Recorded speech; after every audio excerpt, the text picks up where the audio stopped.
지난해 우리 방산 기업들이 사상 최대의 수출 성과를 내는데 일조한 큰 손은 폴란드였습니다. 러시아의 침공 이후 국방력을 키워야겠다고 결심한 폴란드는 지난해 K2 전차 980대, K9 자주포 648문, K239 천무 다연장 로켓 288문, FA50 경공격기 48대 등 무려 약 20조 원 규모의 무기 공급 계약을 맺었는데요. 계약 물량에 대한 생산과 납품도 순조롭게 진행되고 있죠. 폴란드에서 우리 무기의 성능과 생산력 등에 대한 신뢰가 쌓이자 인접국 루마니아에서도 결국 K9을 선택한 걸로 보입니다. 옛 공산권 국가인 루마니아는 2004년 나토에 가입했습니다. 폴란드처럼 우크라이나와 국경을 접한 국가이자 흑해 건너 러시아를 견제해야 하는 나토 최전선국이죠. 루마니아는 경제적으로 풍족하지 않고 특별한 안보 이슈가 없어 군사력 현대화에 별다른 관심이 없었는데요. 그러나 러시아가 우크라이나를 침공하면서 서방 세계에서 군비 증강이 촉발됐고 루마니아 역시 올해 국방비를 GDP 대비 2.5% 수준으로 높이면서 군사력 증강에 착수했습니다. 루마니아는 견인포 중심의 구식 무기체계를 바꾸기 위해 한국산 무기체계 도입에 지대한 관심을 보여왔습니다. 지난해 12월 니콜라에 시우커 루마니아 총리가 루마니아 하원 의장과 6개 부처 장관들을 대동하고 한국을 찾아 우크라이나 전쟁으로 루마니아의 안보 위기가 심화됐다며 한국과 협력 확대를 기대한다고 밝혔습니다. 지난 1월 말엔 루마니아 병기 총국장과 군자원실 부실장 등 군 고위 관계자들이 K9 썬더 자주포를 만드는 한화 에어로스페이스와 K2 흑표 전차를 만드는 현대 로템 사업장을 차례로 방문했습니다. 루마니아의 관심은 결실을 맺었습니다.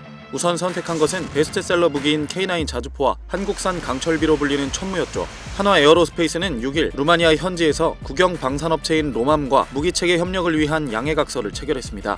이번 협약에선 향후 한화의 대표 무기체계인 K9 자주포와 레드백 보병 전투장갑차 그리고 탄약 등을 공급하고 생산 유지 등에서 상호 협력하겠다는 내용이 담겼는데요.